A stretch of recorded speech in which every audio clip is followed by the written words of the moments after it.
Hi, welcome back to my YouTube channel. Assalamualaikum dan salam sejahtera kepada semua. Baiklah, untuk video saya pada kali ini, saya akan membuatkan ulasan ringkas tentang sebuah buku yang sangat penting yang bertajuk Islam dan Sekularisme yang dikaryakan oleh Syed Muhammad Naqib Al-Atas. Buku ini membincangkan tentang pertembungan antara pemikiran Islam dan fahaman sekular barat serta kesannya terhadap umat Islam dalam kehidupan moden hari ini. Jom, pernah tak kita bertanya, mengapakah sekularisme ini adalah satu cabaran kepada umat Islam? Jawapannya adalah kerana sekularisme ini memisahkan agama daripada kehidupan. Sedangkan dalam Islam, agama itu merangkumi seluruh aspek kehidupan.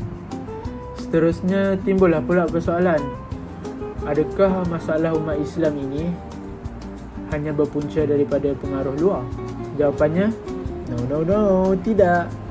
Menurut Syed Muhammad Naqib Al-Atas, masalah besar juga datang daripada dalam diri umat Islam itu sendiri.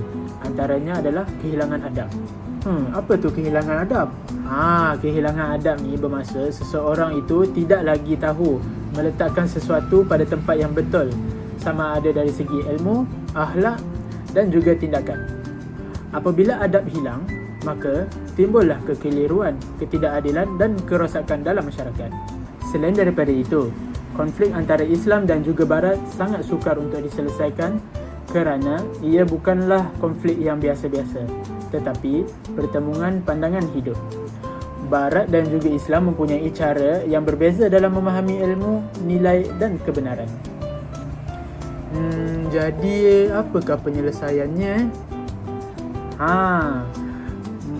Syekh Muhammad Naqib Al-Atas mencadangkan satu konsep yang bernama konsep Islamisasi ilmu, iaitu menilai semula ilmu moden agar selaras dengan ajaran Islam.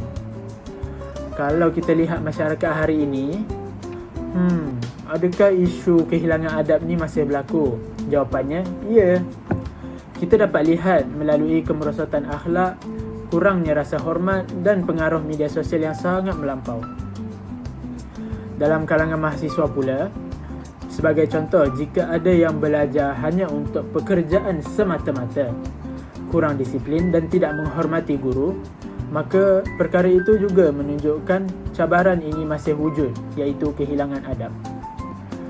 Oleh itu, kembalilah kepada konsep adab, iaitu menghormati guru, menghormati ilmu dan juga orang sekeliling kita, supaya memastikan kehidupan kita selaras dengan ajaran Islam.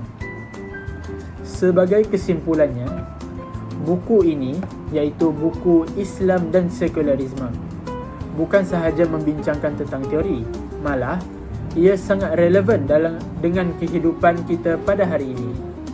Ia juga mengingatkan kita bahawa kekuatan umat Islam perlu dibina melalui adab, ilmu dan pandangan hidup Islam yang sebenar. Dan saya harap mahasiswa seperti kita perlulah banyak untuk terdedah dengan baca-baca buku seperti buku yang saya ulaskan sebentar tadi.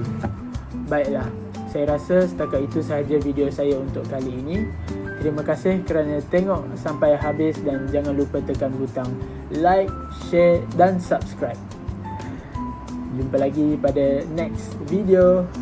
Bye.